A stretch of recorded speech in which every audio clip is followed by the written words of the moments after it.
local media has an agenda that they're going to serve. I don't know who's in charge of it or what it is, if it's like a headless monster. You know, I was pretty happy with that one Gerbils the other night. Oh, yeah. Honestly, yeah. That was a good pizza. Yeah. Fat wallets and empty hearts. Which... Fat wallets, empty hearts. It's insane how little musicians get. So, if you're interested in support, not just me, but any musician that you like, one of the best ways to do that, it sounds old school because it is purchase their music, purchase their merch, you know. Hey guys, this is Mark from Rat Rod. Hi, this is Mikey P from Skell. Hey, this is Jeff from the Bell Jumpers.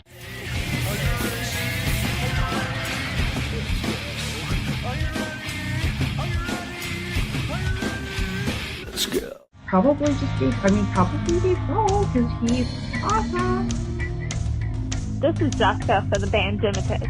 You're listening to Pennsylvania Rock Show.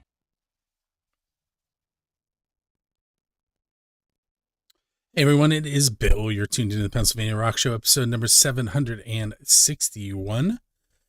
We opened things up tonight with Broom and Nurse track Runaway. And we also heard from Steve Chab Band, Don't Go Racing.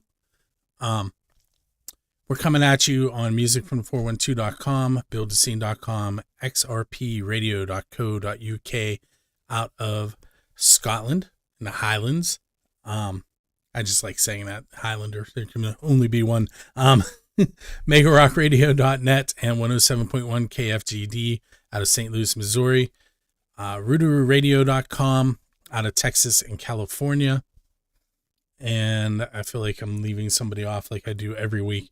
But anyway, you're tuned in the Pennsylvania Rock Show 761. With me tonight are the Altered Egos. What's up, guys? Hey. Hello. So I have lots of questions that I ask. Sometimes they're off the wall. Sometimes they're normal questions. I'm going to start with two normal ones with you guys, which is very abnormal. The first one is, I read that in your shows, you like to cover anything from surf rock to Metallica to Adele. And that makes me wonder how that happens, first of all. And which, like, if you give us some examples of songs that you do play when you're playing covers. Anybody want to take that? Oh, yeah. Better. You start. Okay. Yeah, so I think part of it is that we kind of have a diversity of musical influences. Paul and I are probably a little bit closer.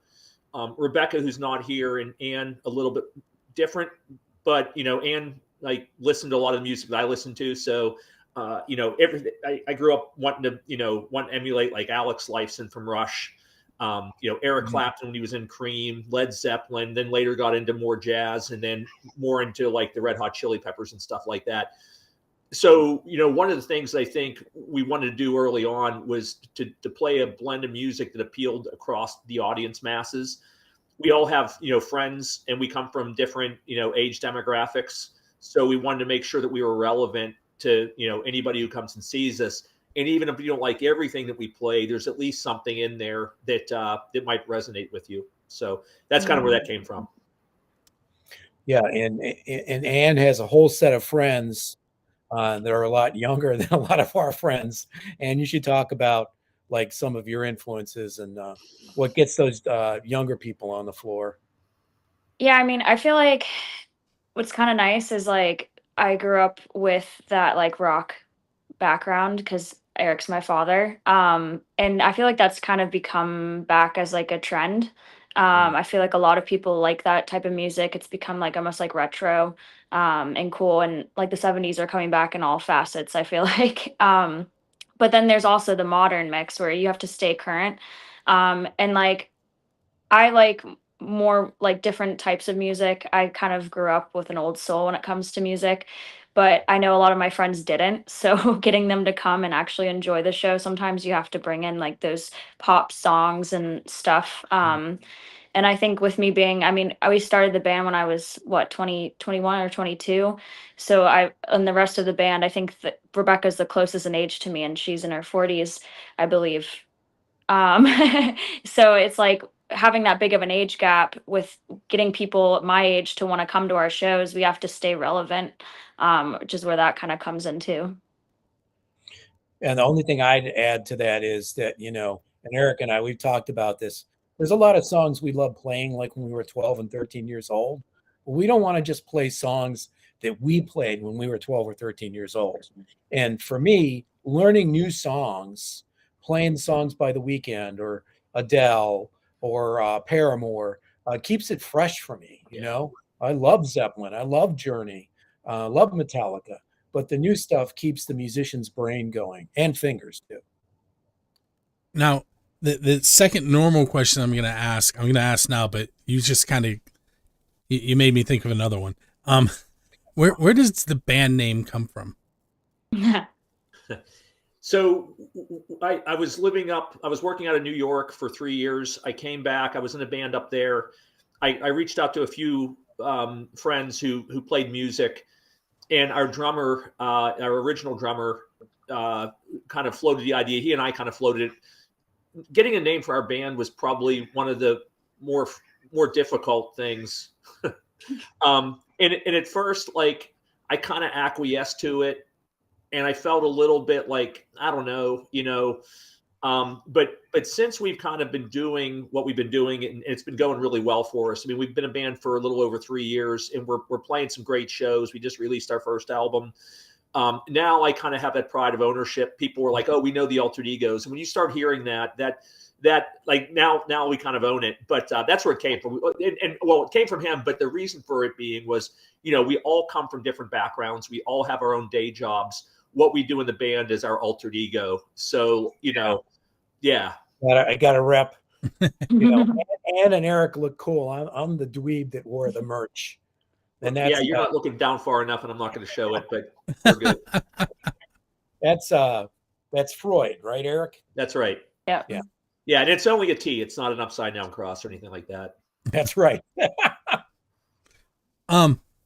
So the other question that I was going to ask is, when you guys when you start your writing process, because there's such a wide range of influences there, how does that affect the originals?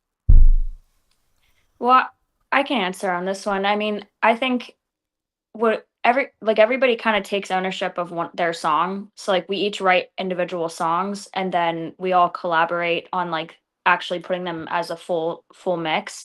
But for the most part, like if you wrote the song, you have the final say in the song, which is why you'll notice that some of our songs are a little bit like kind of different, because it's not the same person writing it. I feel like in a lot of like original bands, you have like one or two big writers who like take control of all the writing. Whereas for us, it's like every band member writes their own song, and then we kind of bring it in together. So sometimes I think our music it kind of flows kind of the way that we do covers, where it's kind of like you get a little mix of everything. But yeah, I think I don't know if that answered the question, but.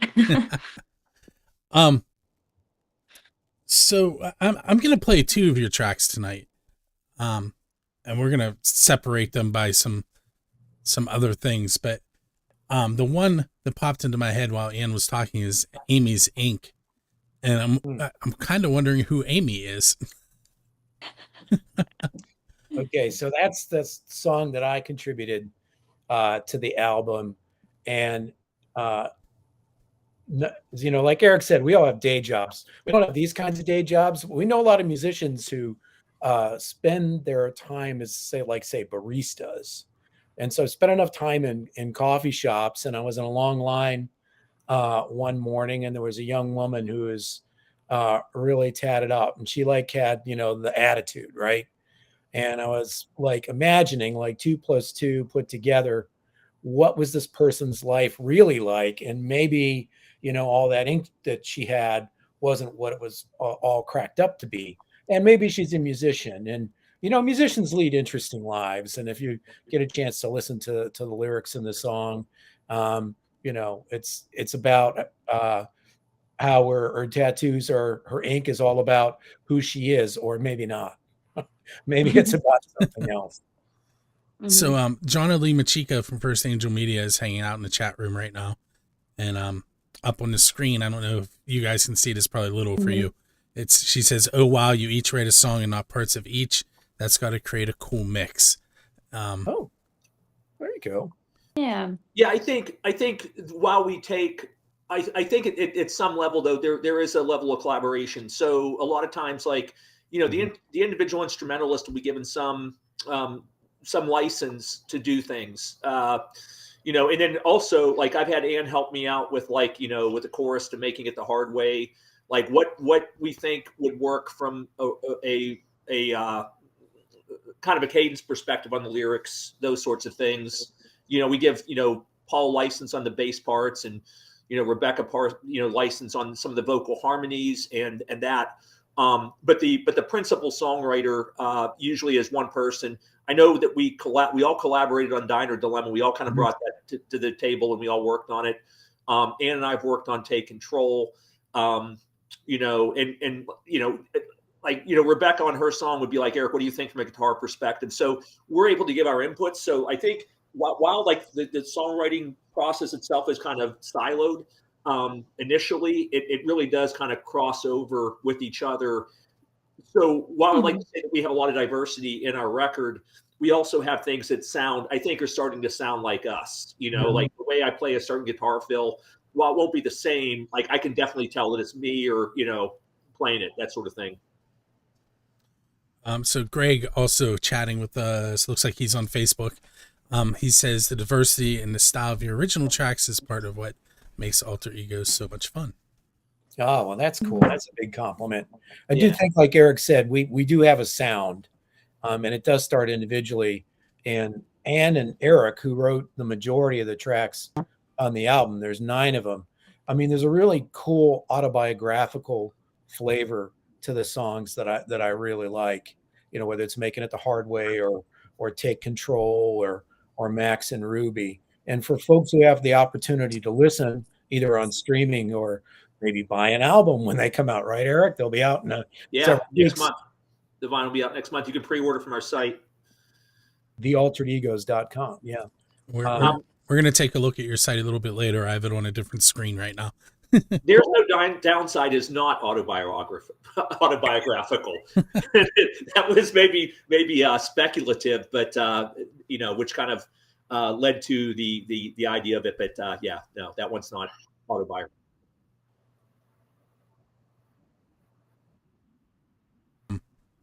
I'm going to intro the next 2 songs. Well, I'm going to intro one song, and then my friend Bonnie Diver is going to take care of the other one.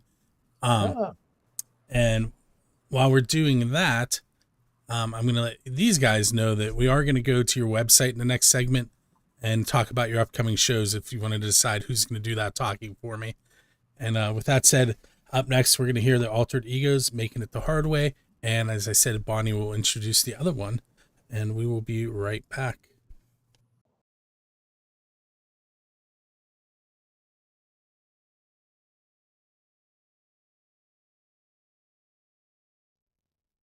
It's that time of the show where I am going to spin the wheel and help Dresky Entertainment give away 2 tickets to a select Dresky Entertainment show. This one happens to be Blood Union, Dying Breed, and a Common Crown at Jurgles. The date on this one has changed. It was originally May 1st, but now it's May 22nd. It is a 21 and over show. I'm not 100% sure what tickets are on this one, but you can go to DreskyEntertainment.com for more information. I have 4 people on the list this week. We gave away last week too, so we did drop a name. They are Melissa Zunick, Keith Leidig, Aaron Jones, and Mike Whittington. Right now I have each of them on there 1 time, but I'm going to add them 2 more times. So each of them has their name on there 3 times.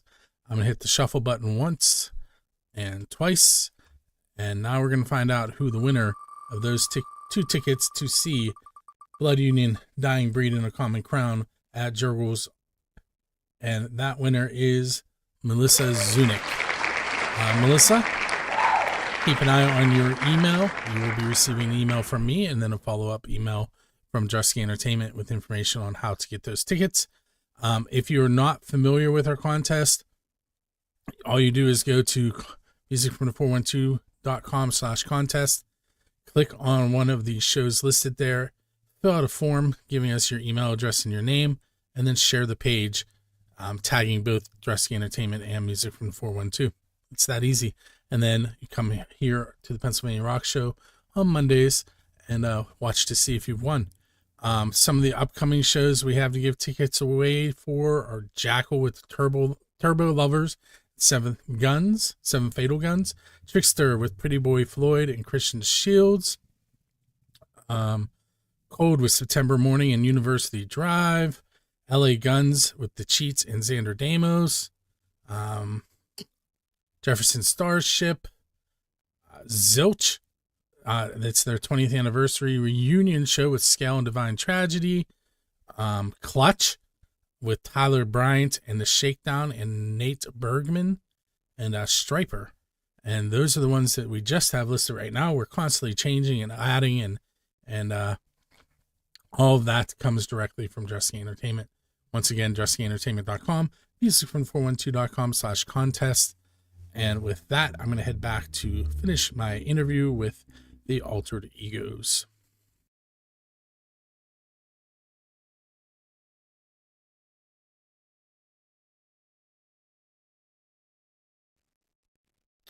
Hey, it's Bill. We're back for segment number 2.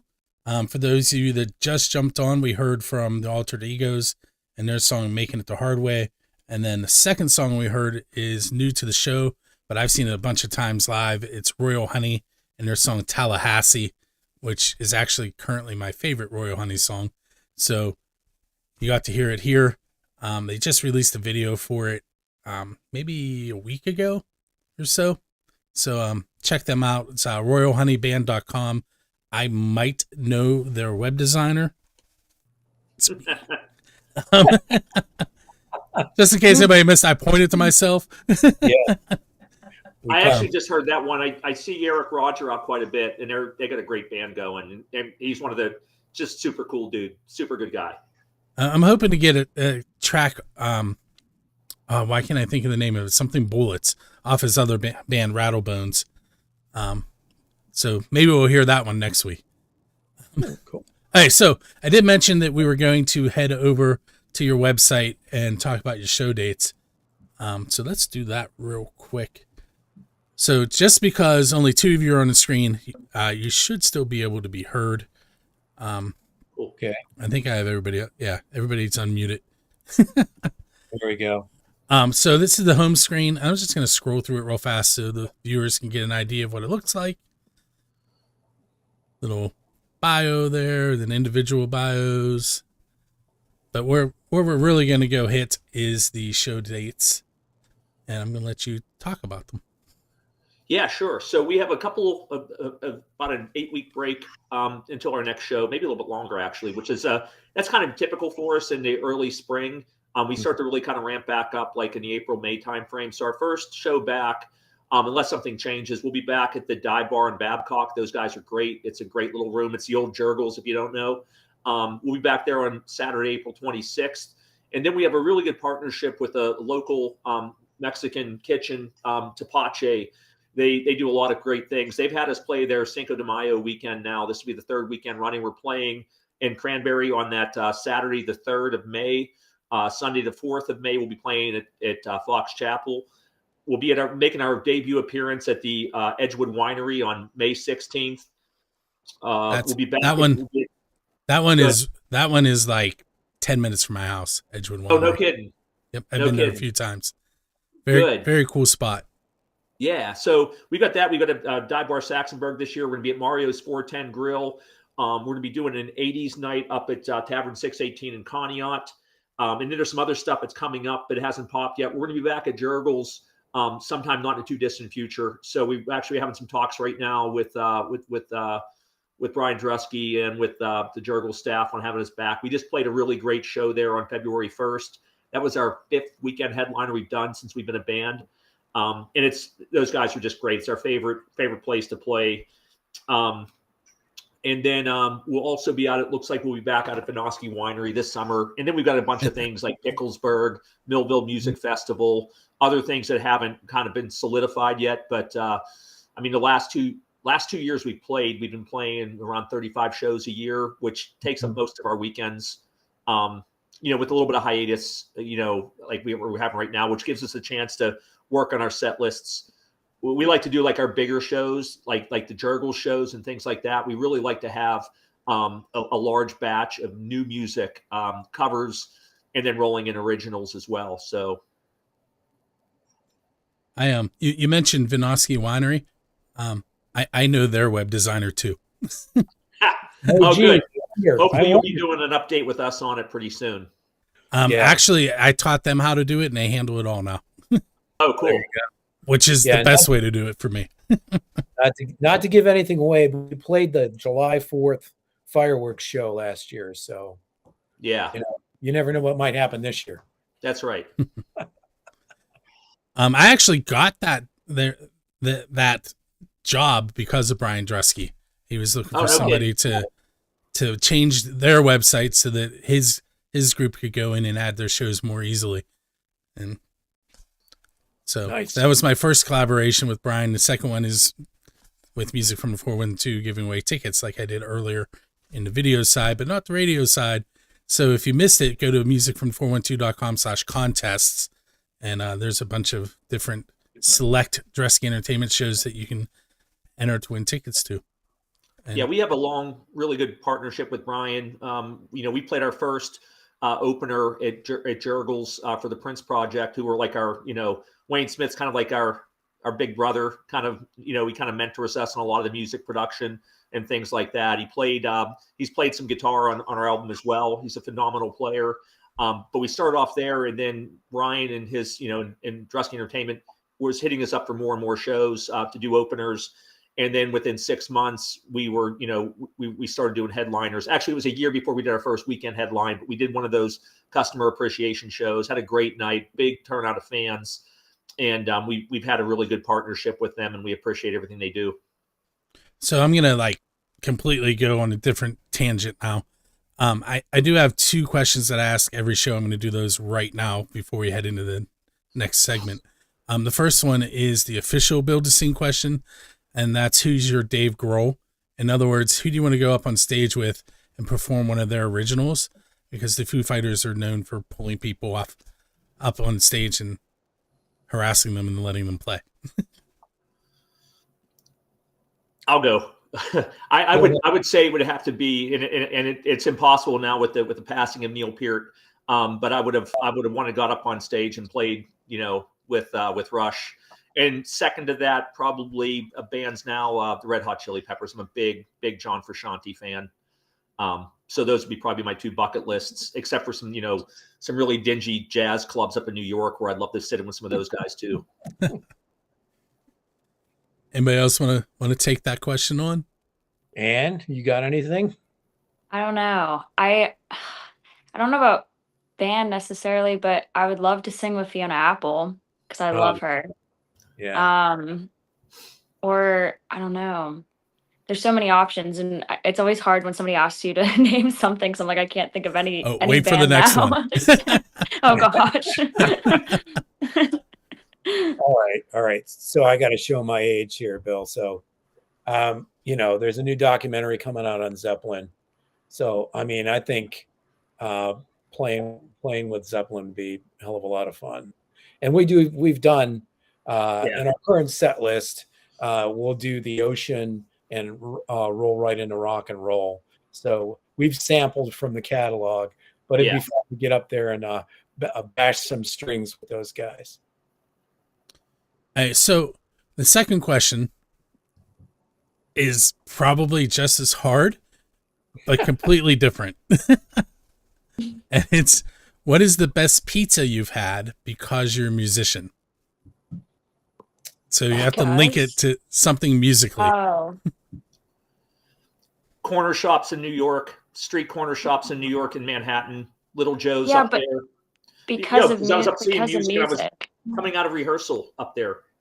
I used to go to the rehearsal studio up in New York. Sure, okay. And so as I was going to the train, I'd hit a corner shop up there, and it was fantastic. That and Little Joe's down in the West Village, which is the best pizza.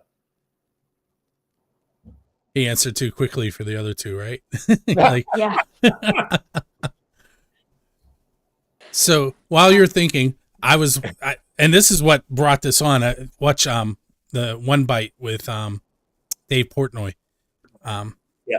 And I was like, how can I get that idea into my show? So that's where that question came from.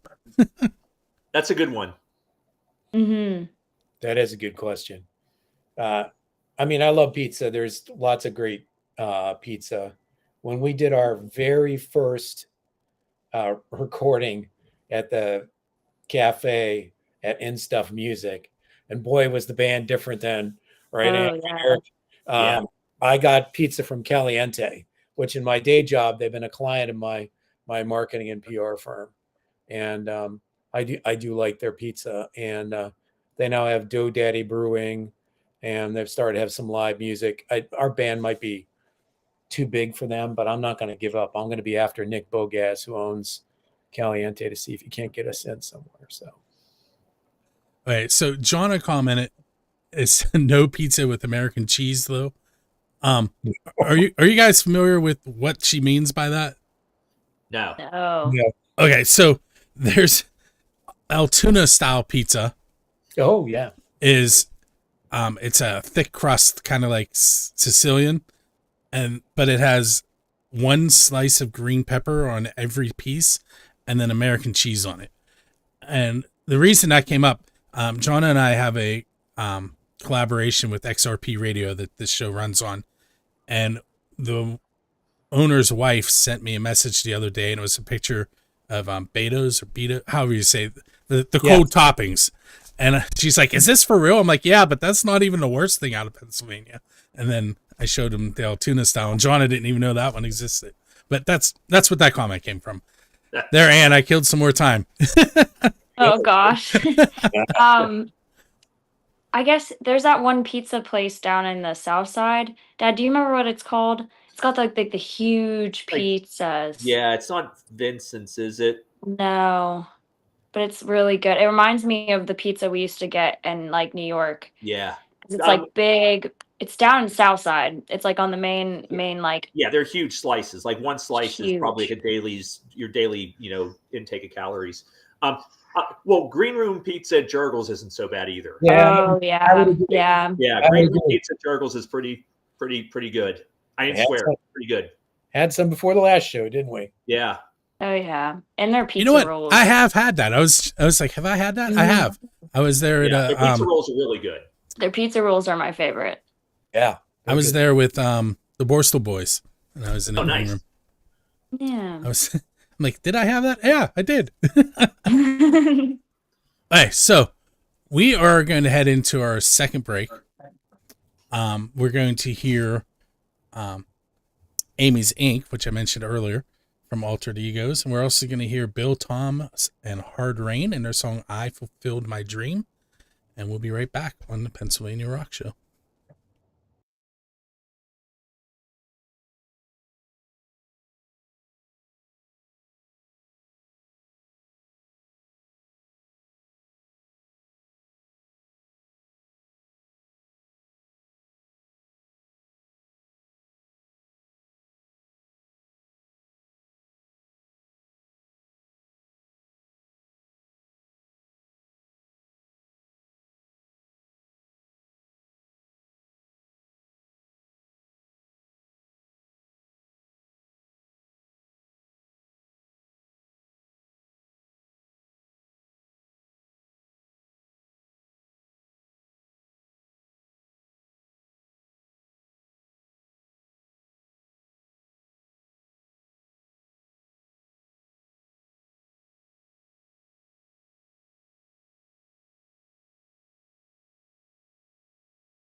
Hey, it's Bill. You are tuned into the Pennsylvania Rock Show, episode number 761. We're headed into segment number 3.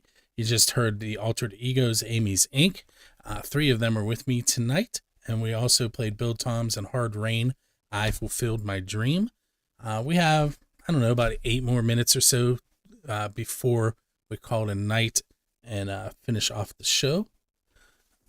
That was both me telling the listeners and the viewers and the band at the same time. There you go. Okay, so I've only asked you 2 Pennsylvania Rock Show style questions, and we're in the 3rd segment, so I need to throw a couple more at you. They don't get any easier. I'm sorry. The next one is Robert Johnston in the Lures of the Blues went to the crossroads and sold his soul to the devil to become the best guitarist.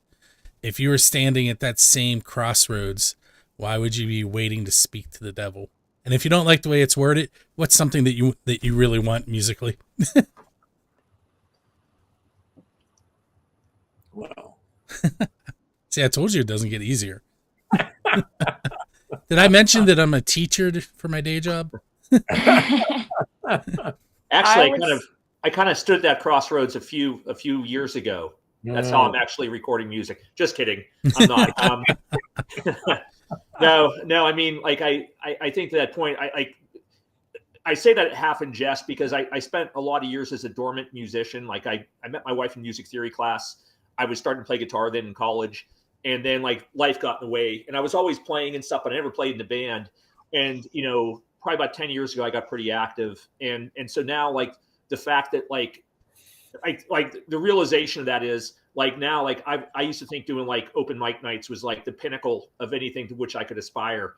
And like 2 weeks ago, I'm sharing a stage with my best friends, my daughter, and we're playing in front of a packed room and on a big stage, at Jurgles. One time I thought opening at Jurgles would be cool. And here we are as a semi-regular, weekend headline. And it really is, it's really absolutely mind-blowing to me. So it kind of felt like I kind of joked about it, but I kind of felt like I did something like stand at the crossroads to make this happen because I still have to pinch myself because I honestly don't believe it. I'm grateful for all of it. So yeah, I gave you guys enough time with my verbose answer. No, you're good. Go ahead, Ann. My my answer to that would be, I wish I could play the drums. Because our life as a band would be a lot easier. Yeah. That's true. Karen Carpenter. Yes, Yeah. I was going to say, Eric, you got all the way back to Karen Carpenter to find a female lead singer who could. She was a drummer too. He got John Bonham one year for best drummer. Yes.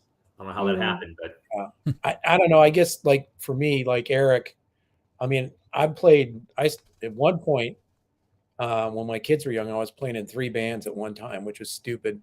A country band, an R&B band, and a rock band. And the rock band didn't last very long. But kind of like Eric said, I mean, when we played our last show at Jurgles on February 1st, we're standing on stage, and I usually stand like between Ann and Rebecca, and I move around too down by Eric. I move around a lot. Anyway, I'm looking out the front door because in the stage of Jurgles, you can see out the front door, and there's a line of people, Bill, to buy tickets. I mean, I think we had like 150 people buy walk-up tickets that night, and it's hard for me to imagine anything as a musician at any age where that many people are coming to see me and, like Eric said, my friends, the band, right? And they're lining up outside the door. I mean, that's pretty damn cool. You swore. That one's okay. That's yeah. It's really just that one that I'm most worried about. George Carlin, 7 words you can't say on TV. There you go. All right, I love that you both. Oh, sorry. No, I was just gonna say, I love that they both gave super heartfelt answers, and I was just like, I want to play the drums. Hey, listen, I wanted to play the drums when I was a kid, but I was playing like 4 different sports, and I was in Cub Scouts, and my parents finally said, "No, you're not doing this." And then at my son's 2nd birthday, they bought him a drum set. I was like, "What the?" Almost, yeah. So I made them keep it at their house. It's like, okay, but they stay here. Right here. All right, so you're leaving a gig, and there's a DeLorean sitting there with its door up in the air and a flux capacitor in the back. Where are you going in time, and what band are you going to hang out with and possibly play with, like Marty did in Back to the Future? So I gave a little bit of the plot away there, just in case Anne hadn't seen the movie. I have. You've seen all of them, probably. All Mm. right, I'll go first on that one. I want to go back to Motown and hang around with Jamerson, the bass player who set the standard for so many bass players. And then maybe I'd go to the 70s and Weather Report and Jaco Pastorius and hang out with him too. Both people who are phenomenal bass players who are no longer with us. Just like to be with them and learn from them, I think would be a phenomenal experience.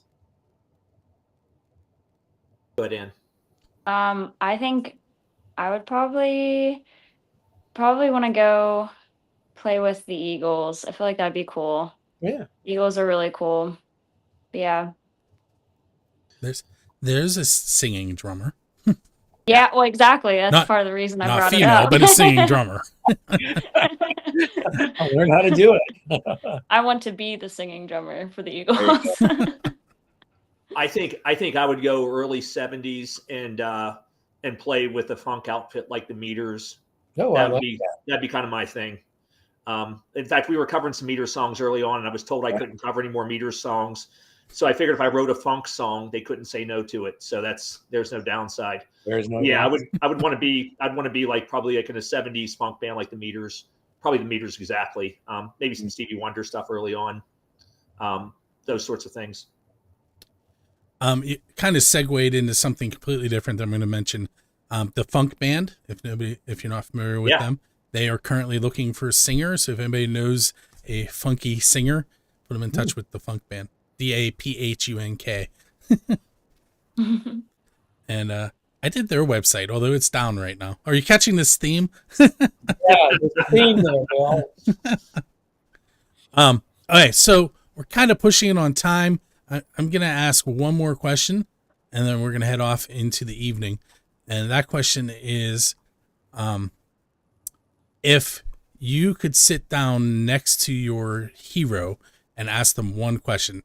This is kind of like the reverse Forrest Gump, where he sits down and annoys somebody. If you could sit down and ask your musical hero one question, who would you sit with, and what would you ask? So this is an easy one for me because it actually did happen with me. I went to see Rush in 2007. It was my fourth or fifth time seeing them. The people I went to see them with had we did a trivia contest about Rush, and I read every liner note from all the albums from their inception. And we have Ann joining me now. There she is. And so one of the trivia questions, which I thought was bogus, was, what is Alex Lifeson's main guitar? And he went through about 5 different guitars that were like from a 335 to a Les Paul to a 340, like all this stuff, right? So I said, well, the most iconic, Alex Lifeson guitar from like the early days, the golden era of them, was a Gibson 335. So that was the only question I missed on the trivia contest. I won the trivia contest, and as winning it, they actually had one backstage pass, one meet and greet pass, which they gave to me.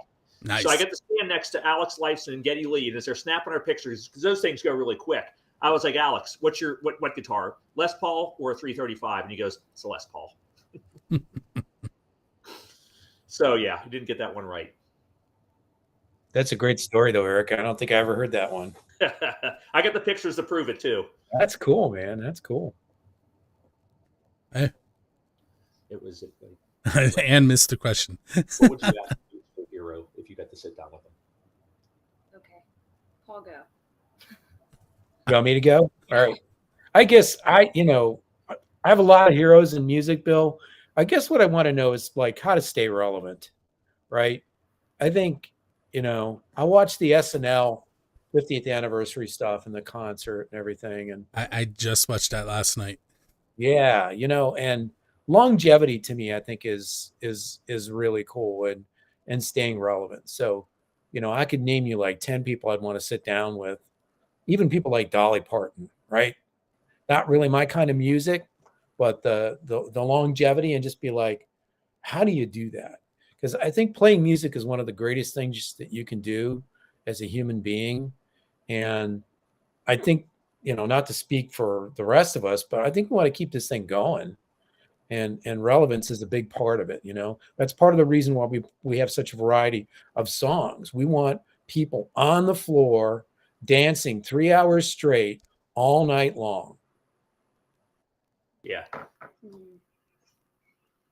And I'd probably say the same thing. Like, I feel like that's a really good answer. I don't really have anything else other than like, how do you stay so confident in front of singing in front of a bunch of people? Like, because that's terrifying. That's something I really had to work on. So being able to like, I don't know, like you see these famous stars, like they're singing in front of like millions of people. And I'm like, that's terrifying. How do you do that without like crying? I see John's comment there. David Bowie. Yeah, absolutely. I grew up with that guy. Yeah. And yeah, he did. Like, he really did. That was such a loss when he passed about 8 years ago. Hey guys, I do have to pull with plug because, as I told you earlier, in about 15 minutes, I'm going to be running this on the radio stations. If you're not familiar with the show, at 10 p.m., if you go to buildscene.com and click on the radio, you'll get to hear this whole show with all the music that we talked about. With that said, the last two tracks we're playing on tonight's show are the Jaded Lips, Loose Change, Nice. and a song from my neighbor who lives right across the river. The band is called Rat Bastard, and the song is called High Time to Fly, and this can be the heaviest song of the evening. But I do want to thank all three of you for hanging out with me tonight, from the Altered Egos. Eric, Ann, and Paul, and also Jonna and Greg and anybody else who's watching us live. The next time you watch us live, all you have to do is comment in the video and it pops up and we can share it like I've been doing, like Greg's comment right now that says you make it look easy. I'm not sure what he was referring to, but we put it up there. Make sure you head to the alteredegos.com. And with that said, we are going to head off into the evening. And next week, I'm going to be talking to, I completely blanked on his name. This is terrible. The band's name is Lakini's. Wow. The brain is mush. I can't even blame it on teaching today because we had a snow day. Wow. Terrible. I cannot pull it out of my head right now. Not his name, or I do both his band and his solo website. Wow. I'm trying to look for upcoming shows on Build the Scene. I don't see it. It's if you go to the actual website, it's in the scroller. Okay, cool. I'm gonna do it myself. Buildthescene.com. I'll cheat. Oh, it's Lakini's Rooster, and it's not up on my screen yet. There you go. Chris Zelenka is his name. That was terrible. So that's next week. Then we have Bad Neighbors coming up the following week. Eden on Fire, Storms Within, Normal Creatures, and then we're going to jump to the end of March. That's Paul Child from Blackridge. And then in the middle of April, we have the Parking Pad coming to talk to us about their 5th season. If you're not familiar with the Parking Pad, it literally is a parking pad in Pittsburgh that bands play on. With that said, we are going to head off into the evening. And once again, it's the Jaded Lips and Rat Bastard to end things. Thanks for hanging out with us. Hey, thanks.